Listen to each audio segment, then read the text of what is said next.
I'd like to take you all on a journey. How many of you are ready to go to space? Well, I didn't see as many hands I had expected. Let me refine the offer. How many of you would travel with me to space for free? Well, this is what diplomacy does. It creates hope, engage people, raise expectations, build a narrative, but with riders. Just like you see up to 60% discount when you walk into the store. In 2025, there'll be 5.20 billion active social media users, about 64% of world's population, amplifying both positive and negative impacts on conflict and peace. In an era of instant communication, today's tweet can ignite tension as easily as treaties can diffuse it. Diplomacy, therefore, matters more than ever before. It is important, it is integral to the international diplomacy. Now, what is diplomacy? It is an art, skill, craft, practice involving diligence, integrity, patience, listening, objectivity, mindfulness, adaptability, and tact, all rolled in one, of managing conflicting situations, balancing differing interests, and handling relationship to build mutual trust through negotiation instead of use of force. It is about finding peaceful resolution that works for everyone involved in the negotiation.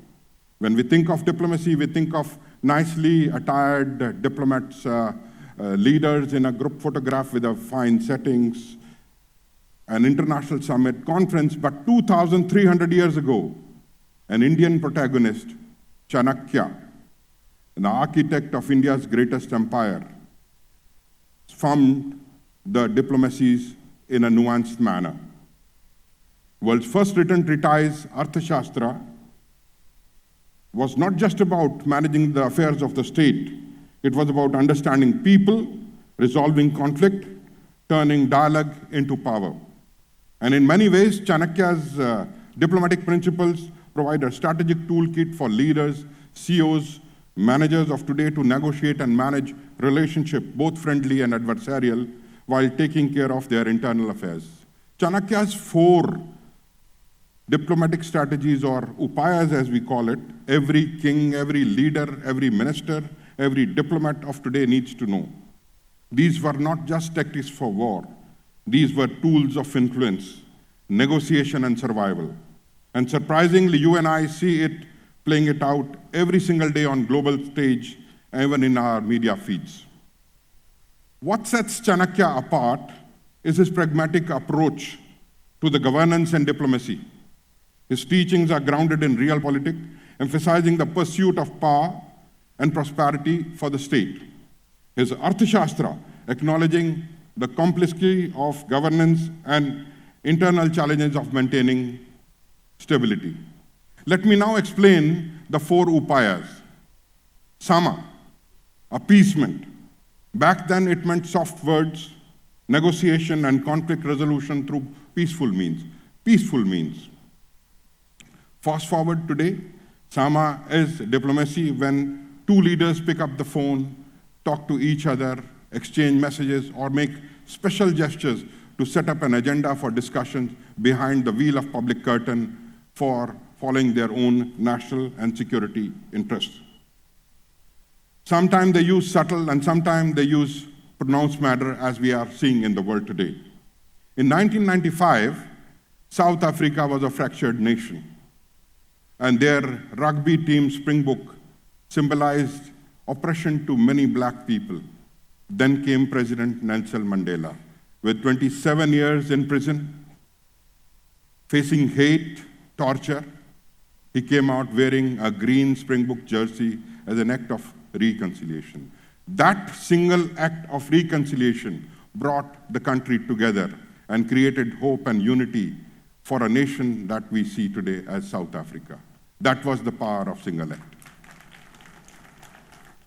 The second strategy is Dhana.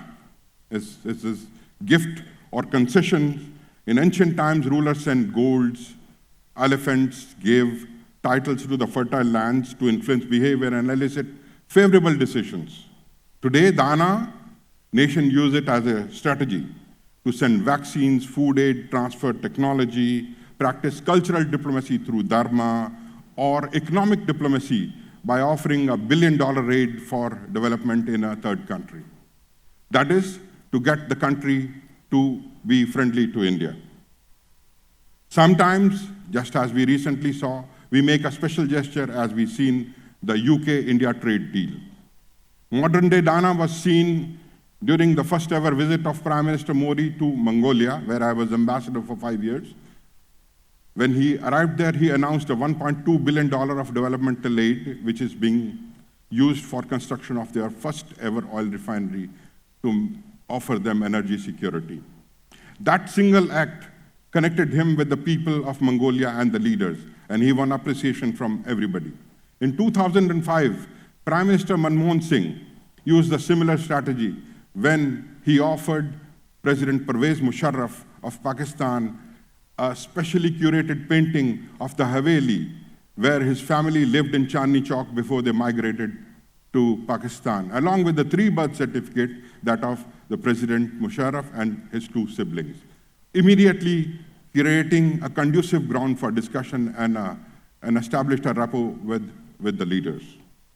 Now, the third strategy is Bheda, division through differences. It is an art and craft of identifying vulnerabilities, sowing doubts, isolating adversaries, fostering rivalries, and creating fractures in an enemy's camp to your advantage.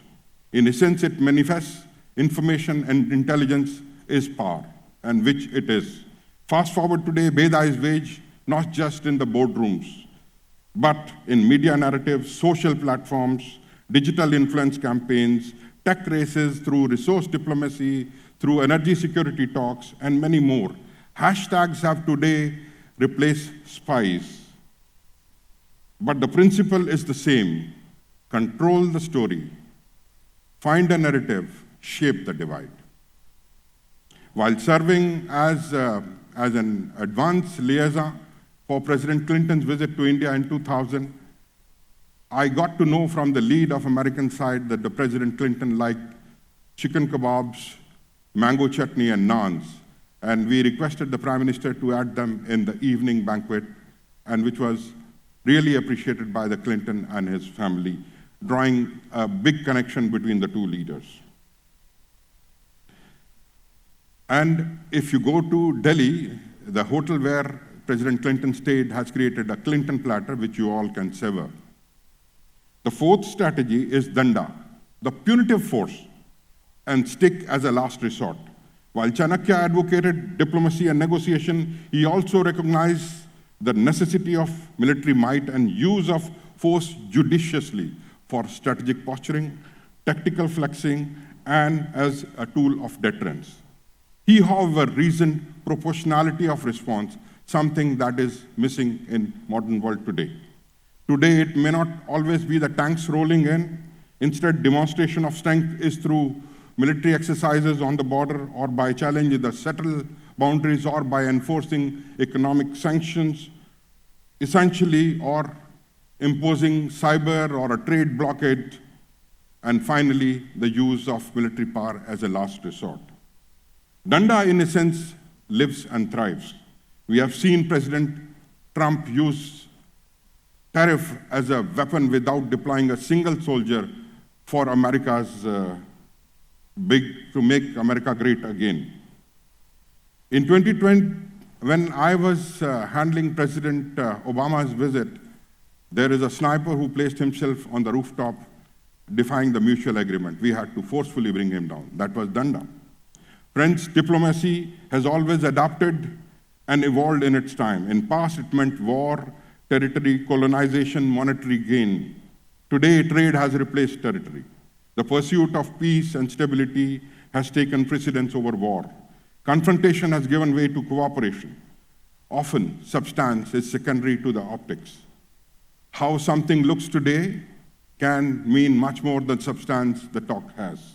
We live in an era of unknown unknowns, where future war would not be the battle of weapons, but instead a complex interplay of tech, technology, intelligence, diplomacy. Today, a tweet can unsettle markets, sanctions can replace missiles, and narratives can be as powerful as armies. TikTok envoys coexist with traditional classified cables. The smartphone that you all carry supplement the national flag. National security, national interest, trade, they have become inseparable in any country's notebook. That is why diplomacy is not confined to the embassies or negotiations or in the boardrooms. It is a practice. It is not just a place.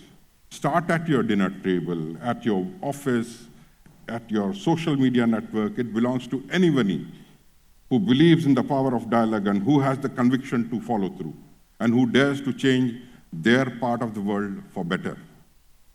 Ask questions, reinterpret the query. Don't accept the premise at face value.